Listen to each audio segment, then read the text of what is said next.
Hi ඔන්න අපේ third year පටන් ගත්තා. මේ තමයි දෙවෙනි දවස. පළවෙනි දවසේ මං ආවේ නෑ. ගියේ නෑ. මේ දෙවෙනි දවසේ අපිට ෆස්ට් වීක් එකේ ලැබ් නෑ. ඉතින් ලැබ් නැති හින්දා ෆ්‍රී ටයිම් එකේ ගත්ත වීඩියෝස් එකතු කරලා තමයි මේ වීඩියෝ එක හදලා තියෙන්නේ. මේ මාසයක් විතර අපේ හොලිඩේ තිබ්බා. හොලිඩේ වලින් පස්සේ කාලයකට පස්සේ තමයි අපේ යාළුවෝ ටික සෙට් වුනේ. මුලින්ම කියන්න තියෙන්නේ මේ වීඩියෝ එකේ මං වැඩි කතා කරන්න දෙයක් නෑ ඇත්තටම. ඔයාලට තියෙන ගොඩක් බලන්න තමයි. බල්ලා එන්ජොයි කරන්න තමයි තියෙන්නේ. අපේ දනාය හොලිඩේ එකට රට ගිහිල්ලා අපිට චොක්ලට් අරගෙන ආවලා තිබ්බා. ඊට පස්සේ ඉතින් අපි අලුතෙන් කෑමක් හදලා බලන්න ඕනේ කියලා අපිට අයියා අරගෙන තිබ්බ සන් බීන්ස්.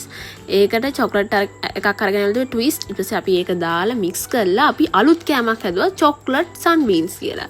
ඊට පස්සේ අපි ඒක try කරන්න මුලින්ම දිනෙත් බ්‍රෝ ඒක බාරගත්තා. එයාගේ ෆස්ට් බයිට් එක එයා ඒක ටේස්ට් කරනවා කියලා.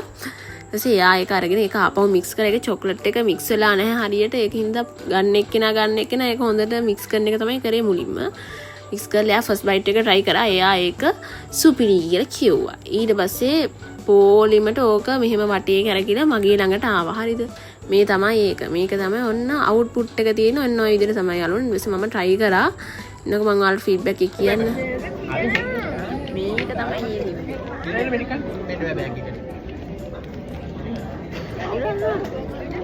ඊට පස්සේ අපි ඉම්පෝස්ටර් ප්ලේ කරා නැහැ අපි ඔක්කොම නේල් මෙයා අපි ඔක්කොම වෙන එකක් ගන්නවා අන්ඩරවට වෙන වචනේ ඒ වචනේ දැන් අපිට ආවේ හැම හරි ඔයාලා ආවේ නේල් ඔයා අන්ඩර් ඊටත් හැම තමයි මෙයා මිස්ටර් වයිට් ඉම්පෝස්ටර් ප්ලේ කරාට පස්සේ හෑන්ඩ් ක්‍රිකට් ගැහුවා මේ ඔයාලට පේන්නේ අපේ අයියා අක්කට කියලා දෙනවා කොහොමද හෑන්ඩ් ක්‍රිකට් ප්ලේ කරන්න කියලා. කොමාරි ඊට පස්සේ අපේ කියන්න මතකුණා ඊට පස්සේ අපේ මේ කැප්ටන්ස් දෙන ටොස් එක දැම්ම ටොස් එකෙන් අපි තමයි වින් කරේ. ගත්තේ මොකද්ද බැටින් ද බෝල් දීලා මතක නෑ. ඊට පස්සේ ඒකෙන් පස්සේ අපි ඌනෝ ප්ලේ කරා.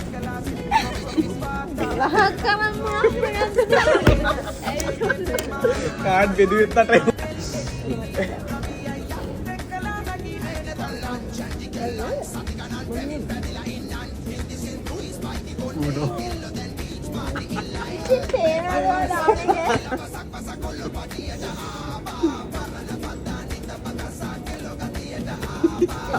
තව එකක් ගන්න.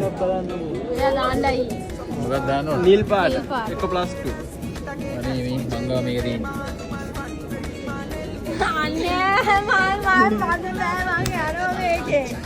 ආයෙ පාටක් කියවමයි දාන්නේ. ඔයාමයි දාන්නේ. හරි. කොළ පාට. ඔයාමයි දාන්නේ.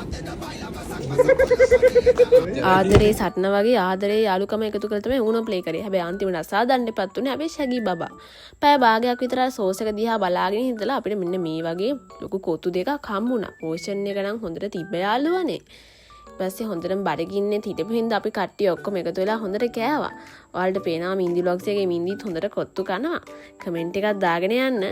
මං කණෙක් ගැන නම් නෙමෙයි වීඩියෝ එක කොහමද කියලා. දැන් නම් වීඩියෝ එකේ අන්තිම ටික යන්නේ. එහෙනම් අපි තවත් වීඩියෝ එකකින් හම්බෙමු. මින්දි vlogs follow කරලා තියන්න. බයි.